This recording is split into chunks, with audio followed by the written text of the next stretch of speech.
So, Deb, sometimes dates are important to us and we remember them for good and bad reasons. Is there a particular date that sticks out to you? There is.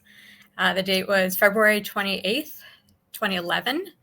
I was actually at a pulmonologist appointment. I had been having some trouble breathing, and I'd had some health issues in the couple of years leading up to that, but had resolved many of them, had the symptoms under control with the help of a functional medicine doctor. But I was still really struggling to breathe. I worked in two places with a lot of stairs, and every day when I went up and down those stairs, I just couldn't do it. I thought maybe I had developed asthma as an adult. So my primary care doctor had referred me to see a pulmonologist. And so I went and they ran me through the battery of breathing tests that they do.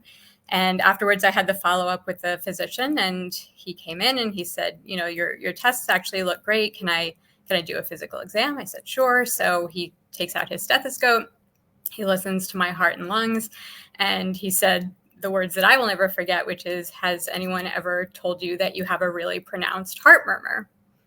And that was brand new news to me. So from that, he wanted to refer me to a cardiologist, and he said, what I think you might have is hypertrophic cardiomyopathy, and I want you to go see this specialist. And I was sort of dumbfounded by the whole thing. And I actually, on that day, when I wrote down what he wanted me to do as a follow-up, I didn't quite catch that it was hypertrophic cardiomyopathy. And I think I wrote something in my planner about the follow-up, something like hepatrophic myopathy, which is not a thing. So that February 28th, 2011 was the first time I heard of hypertrophic cardiomyopathy, even though I got my own diagnosis wrong.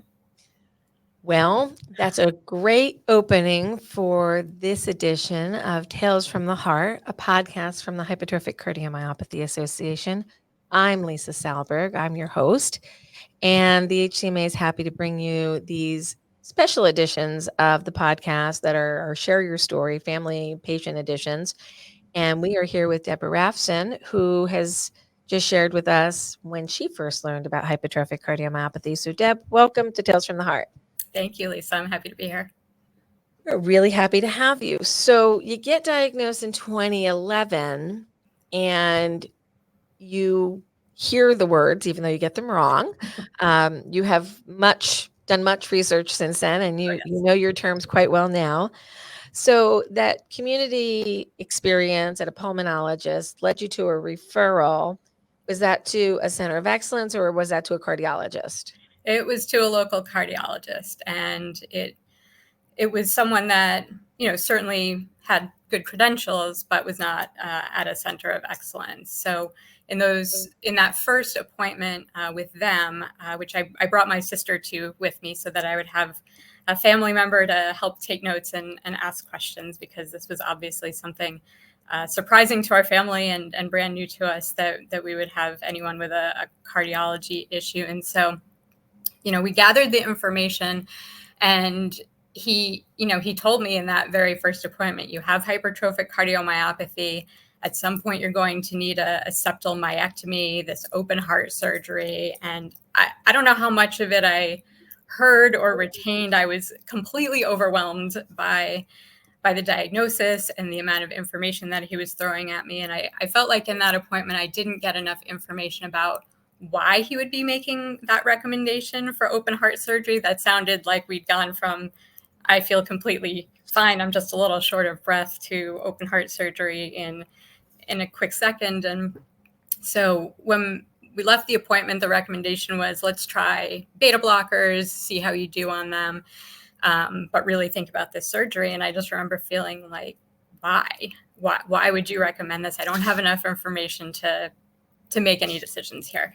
So I tried the beta blockers for a few months. They made me feel worse. We switched to a calcium channel blocker. That made me feel even worse. And every time I had communication with this physician's office and the nursing staff there, I didn't feel like they cared that much about my individual case. Instead of listening to the feedback about the dosages of the medication and me saying, I think it's actually too much, they were like, let's double it. Let's try this. And I was like, and it led to one morning where, probably in late 2011, where the calcium channel blocker I was taking, the dose was high enough that I was so lethargic one morning when I woke up that I was almost unable to get out of bed. And I called their office and I said, I don't think I should be taking this medication anymore. And the nurse was just simply unsympathetic to my cause. We'll leave it at that. But it was not a positive conversation. And I thought to myself, okay, I'm going to need to find other care. And so I started Googling what one does about hypertrophic cardiomyopathy, which is, in fact, the first time that I discovered the HCMA's website. And so I did my research based on what you guys had on the website at that point, which was very different from what it is now. There were only maybe 11 or 12 centers of excellence at the time. It was still the old website with the discussion boards and all the message board. Wow. the message boards. Yep. Technology changes. Well, just a symbol of how far the HCMA has come in the last 13, 14 years. But what the biggest thing I took away from it was, okay, well, I happen to live in Boston, and more than one of these few centers of excellence are practically in my backyard. One of them is, in fact, around the corner from where I used to work. And the guy who seems to be the cardiologist you want to see for HCM is Dr. Marty Marin, and here he is at Tufts Medical Center. So I'm going to make an appointment and go see him. So I made my way to Dr. Marin in April of 2012. And the difference between that first appointment with him and the care that I had received previously, well, there really is no comparison. I got an hour of attention just from the nurse, who was Noreen Dolan, and I'll name check her. I know she is now affiliated with the HCMA as well. She is fabulous. And then Dr. Marin himself came in and showed me my cardiac MRI and spent a couple of hours with me explaining to me in great detail what the actual situation with my heart was and why he would recommend the septal myectomy and what hypertrophic cardiomyopathy is. And when I left that appointment is when I finally understood what this disease is and why those recommendations were being made and what I probably needed to do in the future to manage my particular case of it. I love those stories because that's why we build centers of excellence and why we lean into these, subspecialty experts. So they gave you an explanation, you had time to process, and did you ever go ahead and have that myectomy? I did, but it took me 5.5 more years past my original diagnosis date before I actually did it. So my septal myectomy was not until October 11th of 2016. And in those years in between, as both Noreen and Dr. Marin will attest to, I struggled. I continued to become more and more symptomatic, but at the same time, I could not wrap my head around open heart surgery. I went to therapy, I talked to friends, I talked to doctors, I did all of the things that one should do to prepare for this, but I admittedly was a workaholic and couldn't set aside, well, this is going to derail my career. This is going to mean time away from work. And how are we going to do that? And was so wrapped up in that kind of stuff and so terrified, frankly, of the surgery itself that it took me a lot longer than it should have. In retrospect, would I do it a little bit differently? Yes. But what I appreciate from Dr. Marin was that he was never pushy about it. It was always very clear what the recommendation was for me to do. But he, when I went back to him last year for a checkup at Leahy, where he's now located, he actually said to me, you did it at the right time for you. You wouldn't have been ready to do it any sooner than that. So there's no point in sort of, beating yourself up about that. So it took me a long time, but I eventually did it. So October 11th, 2016 at Tufts Medical Center was the myectomy. And there were a few complications from it, but overall the procedure went well. When did you end up with an ICD? So 6 days after that, so October 17th, 2016 was when my ICD was implanted. I did develop complete heart block as a result of having the septal myectomy. So Dr. Rostigar was my surgeon. I remember him coming in every morning at about 5 a.m. those 6 days after the surgery and turning off the external pacemaker to see if I had an underlying heartbeat, and then turning it right back on because I still did not. So when we got 4 or 5 days in, they said, and I didn't have it, they said, yeah, we're probably going to need to put in a device of some kind. And Dr. Marin recommended that as long as we were already going in and putting in a pacemaker, that I sort of get the bonus feature of the defibrillator. So we elected to put in an ICD. And how has life post myectomy with an ICD been for you? It's interesting. I spent so much time, and I'm not sure how much you remember of our conversations leading up to this surgery, but I was so worried about either dying. Like, to me, it was surgery equals death. And that is the wrong message. I don't want anyone to hear that and think that's the right thing to think going into a surgery like this. But I was so focused on, am I going to wake up from this? What do I do after that? That even the things that were possible complications or risks outside of that, I didn't think enough about those. And the possibility of a device being one of them. So frankly, it just caught me off guard more than anything else that I ended up with the device. I hadn't really thought it through. And so as tough as the recovery from open heart surgery is, I think it was actually harder for me to adjust to the idea of the ICD, and especially the fact that I was 100% dependent on it for pacing. And B, I think physically the recovery from it was actually as challenging as the myectomy recovery for some reason. So I ended up with you did them both together. Basically. So it's kind of hard to separate. This hurts from that and that hurts from this. You just kind of feel like you got hit by a truck. That's true. Mm-hmm. That's true. Okay. When, if ever, did you get genetic testing, and did it show anything?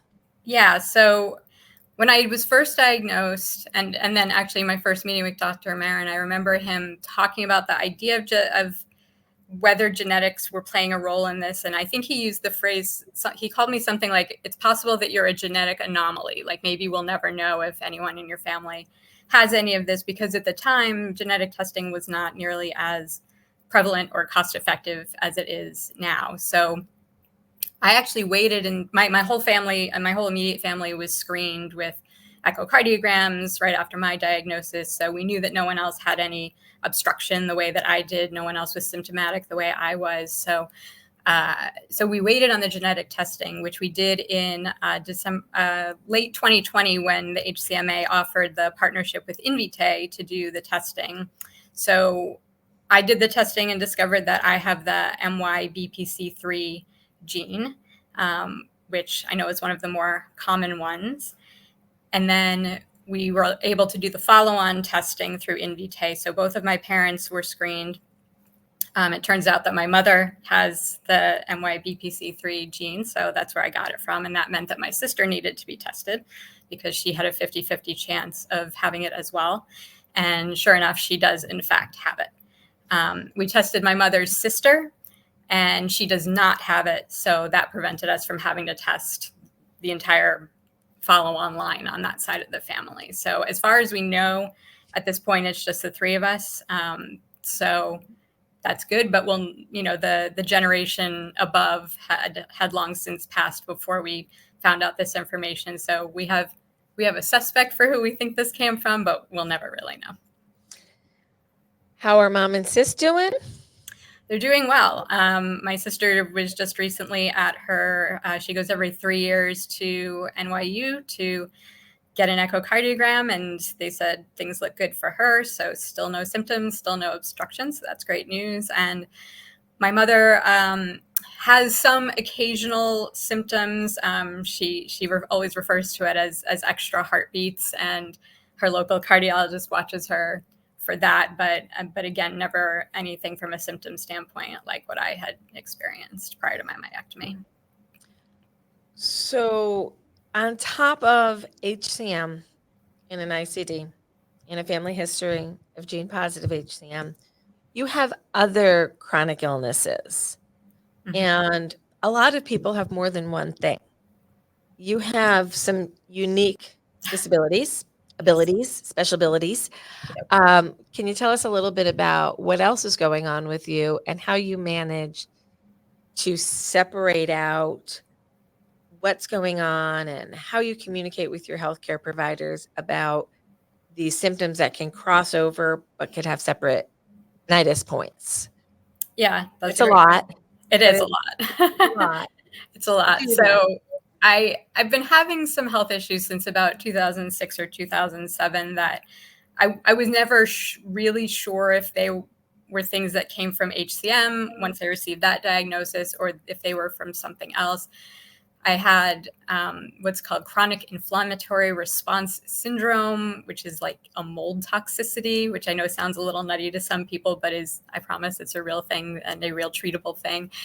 Um, and Hashimoto's disease, which is an autoimmune thyroid condition, and ultimately 5 years ago, I ended up with what's called an autoimmune sensory neuropathy, which kind of came out of nowhere and has actually, from a physical standpoint, been much harder for me even than the HCM was and continues to be. So uh, what's interesting is that I feel like things come in waves. There are certain periods of time, from 2011 when I was diagnosed with HCM until let's call it the end of 2017, I had the myectomy. I actually ended up in 10 months of cardiac rehab, had a really horrible case of pericarditis after the surgery. It was just kind of in rough shape. But once I came out of that, I was doing great. I was feeling much better. I was walking a lot more. I was able to do stairs and all of those things. But then this neuropathy hit. No one thinks it's related to the HCM in any way. It's just an unfortunate thing that also happened.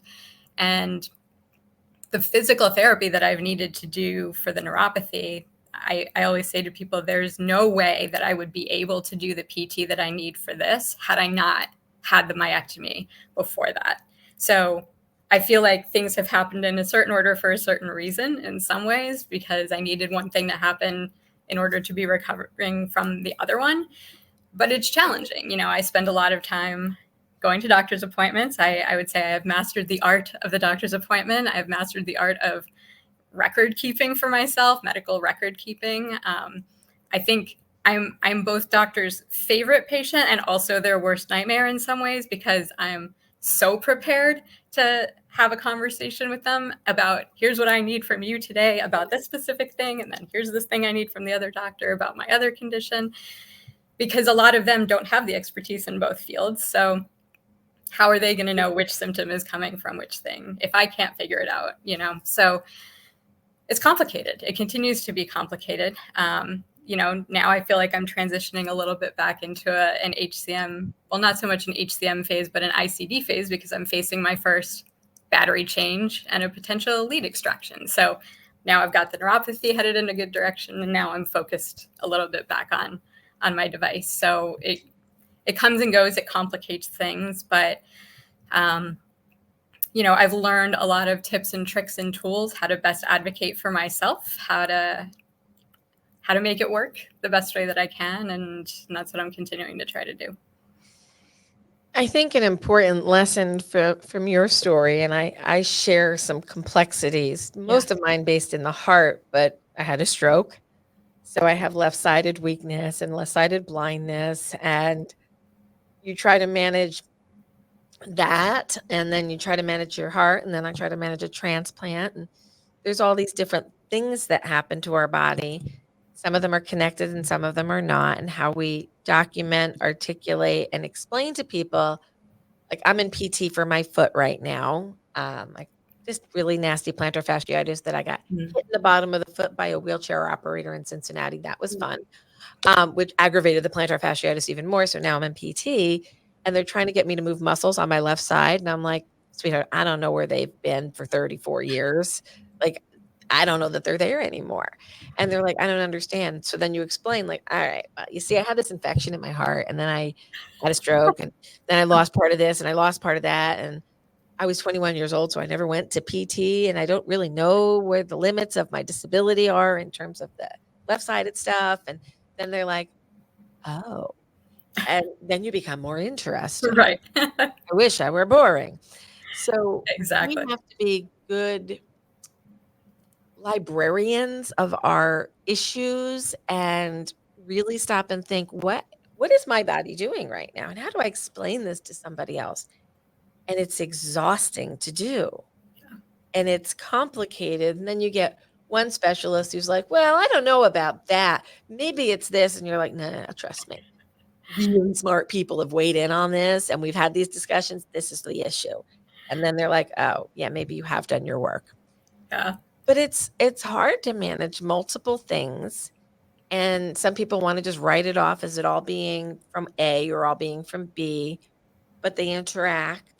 Mhm. And this is where you need really in-depth experts who can help you tease out these different pieces of your life. Yeah. I love how you say, you've become a really good advocate for yourself. That's kind of what I hope that the HCMA helps to develop in all of our constituents is Absolutely. the knowledge and the ability to say, hey, doc, nurse, team, I'm struggling here. I need assistance. Or I don't understand this. Or this med isn't working for me like I thought it was going to. Help me set realistic expectations. What should it be doing for me? Right. Not everything's going to work for everybody. And it's not because it's a bad doctor or an uncaring doctor. We are complicated vessels that Right. need care. So, what do you think is the most important lesson being a person with multiple chronic illnesses? What's the most important lesson you could teach others about how you've navigated and what you've learned? I think, I mean, the feedback that I get from my very supportive community around me of friends and family is that I've been able to do a good job of just continuing to sort of put one foot in front of the other. Um, I certainly have moments where I spiral and I get upset about something, especially if there's some new challenge that comes along. But I seem to still be able to say, okay, this is the next thing, we're going to deal with it. And then I do the research, I gather the information, I make a decision, and I move forward. And I think that was not necessarily my skill set when my diagnosis first came along. And I'm glad that I've been able to develop that. So I guess the message is you can do hard things and you can learn how to manage them as best you can. Excellent point. Excellent point. I'm kind of thinking back to the past 2 months of my own life where all of a sudden Yeah. I'm fine. I'm 7 years post transplant. We're just cruising through this thing called life. And I'm like, I think I have intermittent heart block. And they're like, no, you don't. I'm like, I think I do. And I captured it on an event monitor. It has been going on since my transplant. It was getting more frequent, probably because I had just come over a virus. I had COVID, and then I noticed it more. And then all of a sudden, I'm like, I need a pacemaker again. And I'm thinking to myself, really? Does my body crave new technology? Is that what this is? So I end up with a leadless pacemaker. And admittedly, I will tell you, when I saw the leadless pacemakers come out maybe a decade ago, I thought it was the stupidest technology I'd ever seen. Why would somebody want to put this thing that looks like a little bullet inside of their right ventricle or right atria, as the case might be? So I thought it was stupid technology. And then all of a sudden, I'm looking at, I can't put another device up in this side of my chest because I've had so many years of devices and trauma to the veins and whatever. And when my transplant happened, they ripped it out wrong. And like, I didn't want to put it on the right side because multiple disabilities. If I ever needed a port, I had to think ahead. Like, I only have one vessel, one body, and there's only so many access points. And if I ever needed some major IV type therapy, I'm going to need a port. I know that. And it's going to go in the right side. So I can't put a device there because then I can't put a port there. So the leadless technology kind of saved my butt and gave me a good option. And I had to do some quick research and like, okay, what am I doing here? I cracked up a bunch of docs I've never met before. I'm like, here's the analysis. Here's what I've done. Here's the device I think I need. Here's the manufacturer I think I want to go with. And here's why. And do you agree, disagree, or am I missing anything? And they're just like, yeah, that all makes sense. And I'm like, all right, let's do it. So I ended up with the Abbott leadless device because I've been through these things so many times. You're like, okay, where's the checklist? Yep. What do I need to do? And I was able to separate the emotional part of it and process that kind of separately. Like, okay, this sucks again, but holy crap, I have access to this technology. I live in a time where this is available. This is amazing. Do you ever get that feeling? Absolutely. And I will say that I followed your adventures with the leadless pacemaker on Facebook, and I think the fact that you are so open about sharing those experiences and every step of sort of the decision making process and then the procedure itself and how you felt afterwards is just one part of the education that those of us who are members or even just follow on social media have been able to gain. I mean, even though I'm 13 years into my diagnosis, I am still signing up for the webinars and watching social media and listening to the podcasts because I feel like, especially because HCM is an ever-changing field, there's still things that I need to be learning about it to make sure that I am being treated appropriately for the disease. And, my disease state hasn't changed as much, since I had the myectomy as maybe some other people's, but I feel like I'm constantly learning. And the fact that we all have access to that knowledge is incredible. So kudos to the HCMA as always. I love that we were able to do that. And, this last little episode that I went through, as I was going into it, I'm like, I feel like a newly diagnosed person. Yeah. That uncertainty that this is a new little beast. I must tame this little beast and I must move on from this little beast. Mm. And like when I went through my transplant, I'm like, well, I can do this on my own, or I can tell people how I manage it. I'm not saying I do it all right.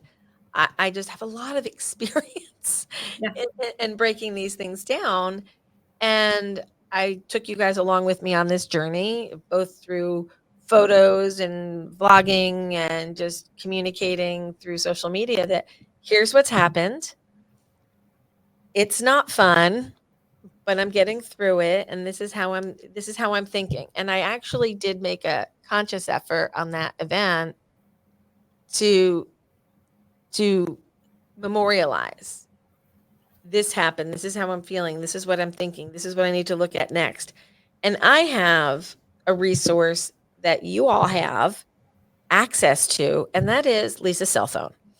I have access to some of the most amazing minds in electrophysiology and cardiology and HCM and heart failure and transplant because I've built a network over 30 years. And I was calling my friends. I'm like, here's what I'm thinking. I'm calling another friend. You agree with this one? Which manufacturer? What problems do you see? What's happening next? And used my resources. Yep. And I just want to let everybody know who's listening to the podcast that when you're diagnosed and you do the intake and navigation call with us, you're tapping into that network of communication and knowledge. And most of you will fit in the middle of the HCM bell curve, and it's pretty easy. We have the center set up. It's a very, very easy system to use. But if you're on the edges of the bell curve and your anatomy is different, you have comorbidities, you have coexisting conditions, we might have to find a subspecialist within the subspecialist that understands you best. And most of them live in this cell phone. So we can help you align with that and tap into the resources that we've built, me personally and us organizationally, over the past, almost 30 years. Well, and I think for me, like when I was so focused on work before this diagnosis, and even for a few years into it, I was so good at using my resources for my job and applying them that way that it took me some time to figure out, oh, this skill set can actually serve me really well in my health journey too. I just need to start applying it to my doctor's visits and the way I keep track of all of my medical things, and not just apply it to my professional life. And I think some of us forget, or maybe not forget, but don't know how to pivot the skill set we have Mm-hmm. to our own health. I'm going to recall a call that happened many, many, many, many, many years ago. Um, this was before the processes were as structured as they are today. And I was answering the phones at the HCMA and I was doing the intake and navigation simultaneously, and things were working a little bit differently.